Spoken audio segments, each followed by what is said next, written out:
Rosie Ward, welcome to the Human Capital Innovations Podcast. Thank you so much for having me. Happy to be here. Yeah, it's a pleasure to be with you. I'm super excited to have a conversation. We were just chatting about our weekend in the pre-interview and talking about illnesses and such. It actually fits well with our topic for today, which is rehumanizing the workplace.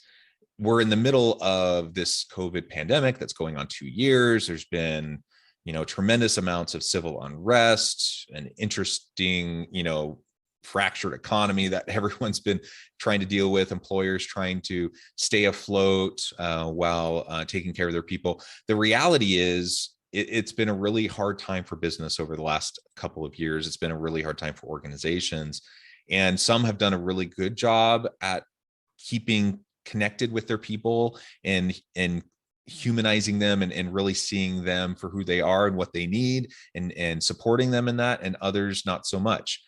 So for those that have been doing it well, we're going to try to reinforce that through some of the conversation we have. And for some who haven't been doing it so well, we're going to talk about what we can do to go about rehumanizing our people and rehumanizing the workplace to make sure it's a thriving, optimal environment, a healthy environment that everyone can, really be successful, both for themselves personally, for their teams, as well as for the organization.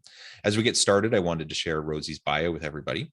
Rosie Ward is a nonstop powerhouse, sought after speaker, writer, coach, and accomplished consultant. She has spent more than 20 years in worksite health promotion and organizational development, blending the disciplines to work with executive and leadership teams to enhance effectiveness by shifting thinking patterns. Rosie has a PhD in organization and management, and she uses her extensive knowledge to help organizations develop and implement strategies to create a thriving workplace culture that values and supports well-being and the unique intrinsic needs of employees. And I could go on and on and on with all of your accomplishments, but Rosie, anything else you would like to share with listeners by way of your background before we dive on in further? Yeah, no, I would just say that, I'm a lifelong learner and I just keep adding certifications and reading, and I just feel like this journey is never done. And I will just say that the more that I learn, there's nothing profoundly new anymore. It's just a reinforcer or someone saying it a different way, which is kind of reassuring that, there's no new breakthrough. This is human behavior. This is what happens when we're together in a workplace. And so, I keep learning more tools to kind of help support it. But I just think that the journey never ends, and the consistent theme comes up, whether it's this training, this tool, this book, of we need to have more human workplaces, and we need to really recognize what it means to be human so that we can own our own stuff. Yeah, I love it. So let's start there. Let's start about what it means to be human. If we're going to rehumanize, we need to know what it means to be human in the first place. So what does that mean to you? And then we can start to talk about, how we pull that together and reinforce that, sustain that kind of a culture within our organizations. Yeah. For me, what it means to be human is, one, you talked about this, like, do we know our people? Are we in touch with them? It is a core human need to feel like we are heard and seen, and to feel like we matter. And so we could go on a whole thing about that, but when you have people in society who have been diminished, who have not been able to be heard and seen and don't feel like they matter, it violates a core human need. What it means to be human is that we are neurobiologically hardwired to be in connection with other human beings. So when we are isolated from people, or we don't feel connected, or again, we don't feel like someone cares about us, even if we're an introvert, it's problematic, right? We are social species. What it means to be human is that we are also feeling and emotional beings, more so than logical. And so we have to recognize and look at, how do we start to become more emotionally literate and emotionally agile, and how do we tend to that? And as workplaces, we also have to not only help people tend to that, but we have to tend to that. I think Brene Brown has a great quote in Dare to Lead where she says leaders can spend a reasonable amount of time tending to feelings, or an unreasonable amount of time dealing with problematic behavior. And I think also what it means to be human is that we are messy beings, and we get in our own way. We tell ourselves stories to make sense of our experiences, but a lot of times those stories are very self-limiting and help us feel safe, but they keep us very small from having the impact we want to have, from living a life we love. And so all of those things really make up what does it mean to be human. And so then when I think about from a workplace standpoint, are we honoring that and creating space for that, or are we trying to make people into AI robots and forgetting that this messiness comes with it? And the more that our environment is disruptive and chaotic around us, the more that humanity is going to come through, and we have to help people process it and still find a path forward that's effective. Yeah, and I've definitely worked in workplaces in the past that really treated their people like they were just cogs in a machine, really just interchangeable. They just need a butt and a seat. Here are the processes, do these things. And honestly, it's like you could have a robot do this the way they wanted you to do it. And those are terrible places to work. They're just not engaging at all. And people work there out of economic necessity, really. And so if they have other options, they're not going to work there. So we know in a tight labor market like we're in right now, those types of jobs are really struggling to get good people because they often don't want to pay very much because they're kind of rote, and they don't take a lot of thinking and ingenuity and whatnot. And so they don't want to pay as much, but they can't attract people, and people don't want to go there in the first place because they're crummy jobs. And so we have to be thoughtful and mindful about that, just in the sense of, hey, let's attract and retain some decent people so we can actually provide the product or service we're trying to, bring to the market. But I've had those experiences with really crummy companies that have just treated their people like that consistently. And I know I didn't stay. I don't know how long other people stuck around. But it's really, really hard to be invested in that kind of an environment. And then I juxtapose those experiences with others where I've been in organizations where they're all about you as the individual. Bring your whole authentic self to work, bring your talents, your unique skills and abilities, be creative, contribute, push back, challenge, be part of the conversation.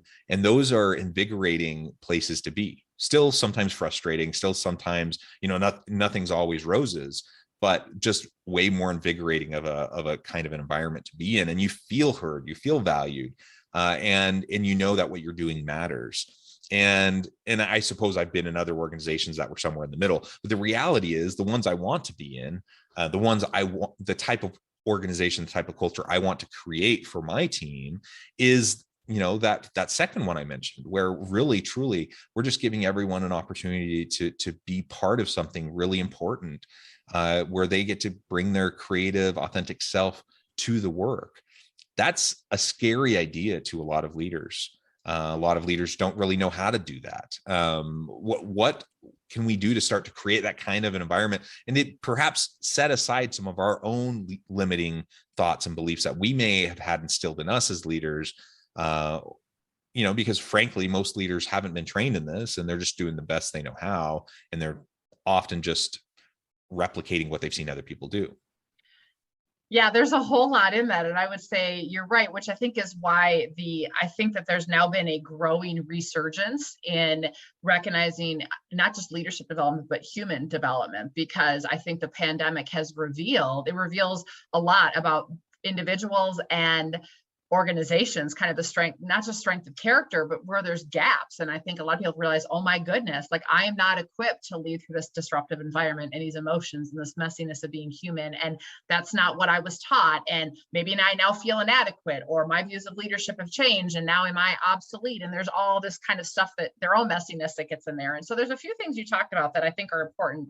One is, yes, there's certainly some roles that might be more appealing than others, but there are so many examples. Like I think about Kristen Hadid's early version of Student Made before they transitioned to actually being a leadership development company. I mean, cleaning for a lot of people may not be the most glamorous job, but that your product or your service isn't why you exist. It's a conduit to further your purpose. And their purpose was really training next generation leaders. They just happen to do that through Yes, We Clean, right? Or you look at the research on job crafting and you see, when people feel like they're part of something. So you said something really important of, are they part of something? And so it's more about the company purpose, and it's not about your product or service. Your product or service is a conduit to help you further that purpose, whether you are a truck driver, whether you are a restaurant worker, whether you are, in cleaning services or sanitation or, repair work. It doesn't matter. It's about do you feel connected to a higher purpose, and you see that you are contributing to something bigger than yourself, and you're part of something bigger than yourself, and you're moving towards something? And that's a really important part. And so these organizations, like, you think about,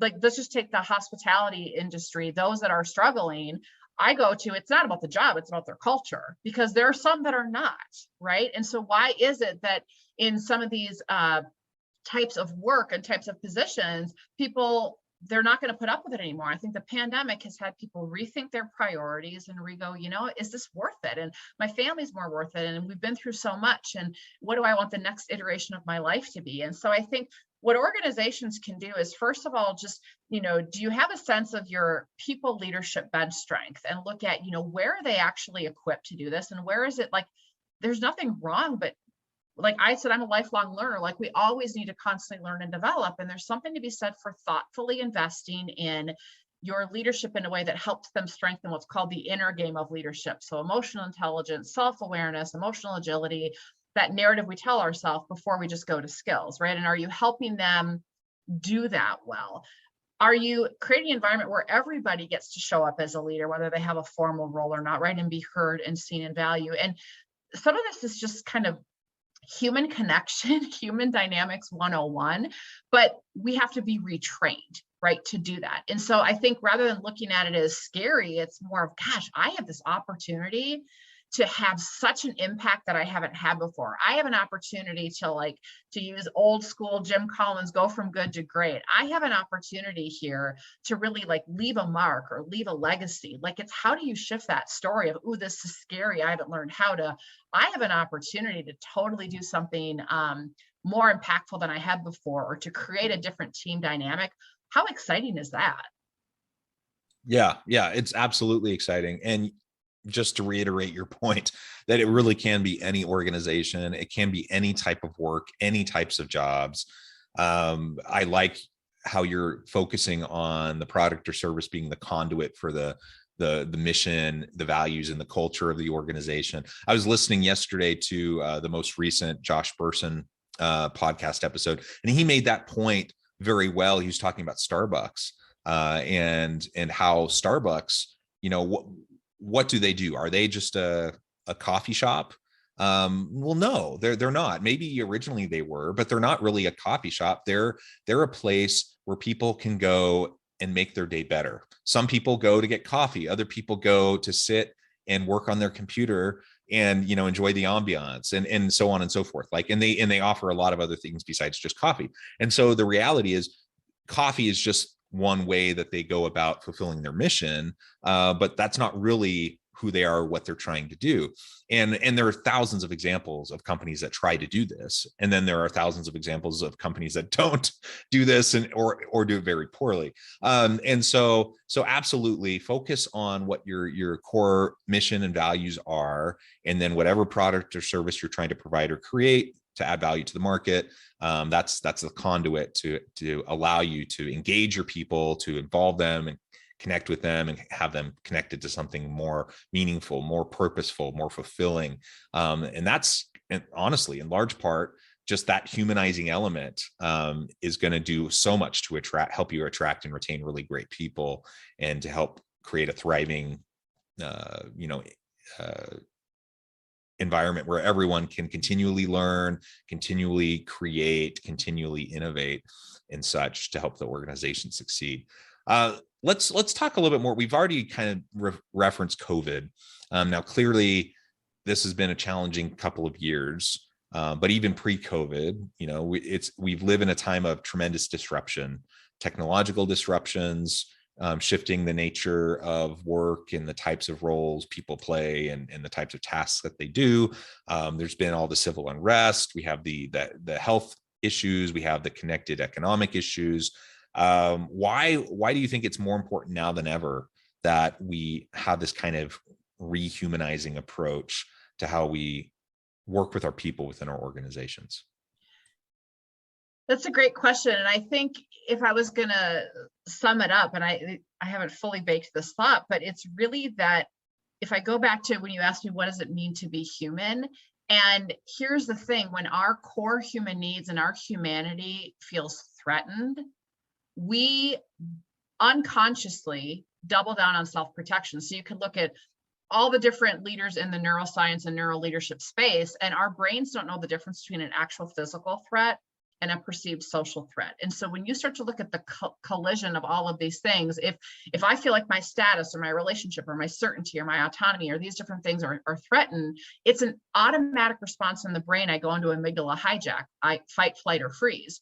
And so when you look at all of these different things colliding, so pandemic, hugely disruptive, puts people into fight, flight, or freeze. You're fighting about masks, they're fighting about science. I mean, I didn't know when science was an argument, but I guess, but we learn more, right? And you look at what's happening with the civil unrest and people being dehumanized because it makes it easier for me to diminish or belittle another group, right? Or, oh my gosh, it's really unsettling. I live in Minneapolis. That's where George Floyd was murdered. I remember, when it all started, and I just started to be so uncomfortable and lean into, oh my gosh, I'm a white female. I never learned this stuff growing up. Well, I can double down and go, oh, shouldn't teach that, or I want to learn what's real because I need to understand, right? And so I think there's an opportunity to lean into curiosity and to lean into getting to know people as human beings, not this idea we've created, not this dehumanization filter story we've told ourselves. And so with all of this stuff happening, our common humanity is it's in our human DNA to get triggered, to use Brene Brown's language, to armor up and self-protect. It is in our human DNA to do that. And I really think that all of these issues we're facing are becoming worse and harder because people aren't recognizing that that's what's happening to them. And they're also not recognizing that that's what's happening to their colleague and to their neighbor. And so instead of going, okay, I have some work to do on myself. I have some work to do to lean into curiosity and understanding and empathy and listening. We're just digging our heels in and having temper tantrums and asserting our rightness and our self-protection.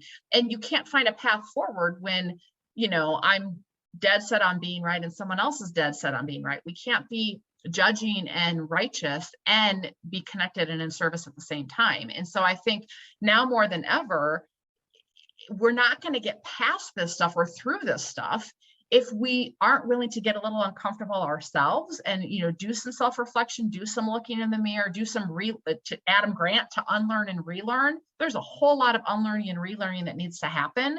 And so if we aren't equipped with some skills of how do I do that, and we don't collectively do that, it's going to be really hard to find a path forward. And so I just think these are such important issues and such important times. And we have an obligation to our future. Like I have a son who's 11. I want him to be in a safe, loving, connected world. Like we have an obligation to those that come after us to find a path forward. Yeah, very well said. And so much of that dehumanization that you're describing, happening on social media, for example, it's not necessarily workplace driven, but societally, we're seeing this dehumanization and we just otherize people constantly. And we have all these unhealthy types of conversation, quote unquote conversations. They're not even conversations because nobody's really listening. People are just kind of shouting at each other via social media and then trying to do mic drop moments constantly instead of actually engage and better understand where people are coming from. Now, certainly then some of this baggage though comes into the workplace, like we bring it in with us. And for sure. Right, because we're social animals. We tend to work with labels. We tend to work with kind of we tend to categorize and dump people into buckets, right? For whatever reason, for better or for worse, that's how we're set up. That's how we function, unless we know we're doing it and we can take a step back and try to keep ourselves from doing it. And so, there are so many unhealthy ways that we can try to categorize other people around us, all of which are essentially dehumanizing them, because rather than seeing them as a unique individual with unique context and experiences and challenges and opportunities and like all these things that go into shape that person and how and why they think the way they think, or how and why they do what they do, we boil it all down to some trite little thing. We label them, and then all of a sudden we say, see, they're stupid, and so now I don't even have to pay attention to them. Right? Yep. That's what we're constantly doing.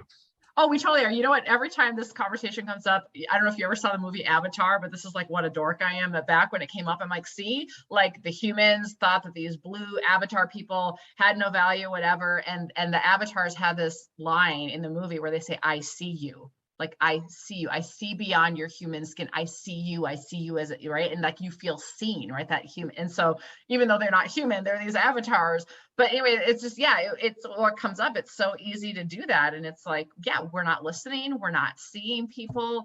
And we have to. I mean, our humanity demands it and asks for it. And I think, you know, you think about this, you put a bunch of us together who maybe don't even realize that we're attached to our rightness, that we're armoring up, that we're self-protecting, right? We're just going about our days. So we don't even have the awareness that we're doing that.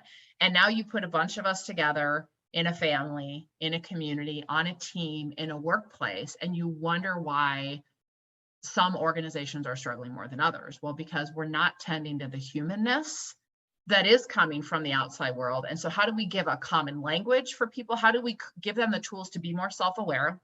How do we create a common language so that we can name it, we can own it, and we can help each and support one another to move past it, right? And then how do we build skills to effectively do that? And I think that that's really the opportunity, and that's the work that we've been doing a ton of. And when people do the work, it makes a huge difference. And when they don't, and they think it's magically going to go away, it surfaces in all kinds of unproductive ways. You can't go around it. We call it the messy middle. You have to go through that messy middle. There isn't a shortcut around it. I wish there was, but not so much. There really isn't. And No. like you said, this doesn't even mean it's all happening at work, but people come to work and they bring everything that's happening outside of work to work. And so it definitely bleeds over. And we as leaders definitely need to be cognizant of this. And we have to be proactive about creating a psychologically safe space and create a culture where you have a healthy way and healthy mechanisms in place to deal with the stuff that people bring with them, right? So there's no way that our teams, if we have diverse teams, of course they're going to have different perspectives on a whole range of social, political, economic issues and whatever. Like they're not going to agree on everything. And very quickly, you know, we could devolve down into this never-ending pit of judgment and labeling and distrust. So we have to be able to get past that. And it all starts with just modeling really good, healthy conversations amongst your team, giving people an opportunity to speak up, to speak out, to be seen, to be heard, to feel understood. And even if you have people with vastly different points of view, with huge disagreements on even fundamental issues, you know, if people can feel seen and heard, and they can feel that the other person values them, you know, then largely we can get past it, and we can at least have some common ground and build upon the common ground. So we have like you've said a couple times, we have our work cut out for us. This is not easy. This is tough stuff. But as long as we're focused on getting past like the people as widgets mentality, and people are human beings, we need to treat them as such. If we can get there, that's a great starting point, and then we can start to be proactive about creating that healthy environment. Well, Rosie, it has been a pleasure talking with you today. The time has flown by. I'm going to have to let you go here in just a couple minutes. But before we close, I wanted to give you a chance to share with listeners how they can connect with you and find out more about your work, your team, and then give us a final word on the topic for today. Thank you. Yeah, it's been a pleasure. I could talk to you for hours. So there's two different places you can find my professional brand website, drrosieward.com. I have a podcast there as well, Show Up as a Leader, and you can blogs and all kinds of info there. We have some courageous leadership programs going on. My business website is salveopartners.com, and that's where you can get in touch for leadership development, purpose work, consulting. We also have we train other consultants in our platforms, and we also have a couple books there as well. On social media, I'm on Instagram and Facebook, Dr. Rosie Ward, on Twitter, Dr. Rosie. You can find me on LinkedIn. So I'd be happy to chat more and connect. And I'm just thankful that anybody that wants to sees an opportunity for a better future. It's not easy. There is a messy middle, but I always say, you know, one of my driving forces is building community, that this is not a solo journey, that culture is not the CEO's responsibility or the HR person's responsibility, it's everybody's. And I get so inspired by this community we've been building of, I'll just say, kick-ass leaders who are out there trying to create more human workplaces, and they inspire me each and every day. And so I just think more people that are out there trying to advocate for human workplaces, the better we're all going to be. I love it. Thank you, Rosie. It's a pleasure. I encourage listeners to reach out, get connected, find out more about what Rosie and her team can do for you. And as always, I hope everyone can stay healthy and safe, that you can find meaning and purpose at work each and every day. And I hope you all have a great week.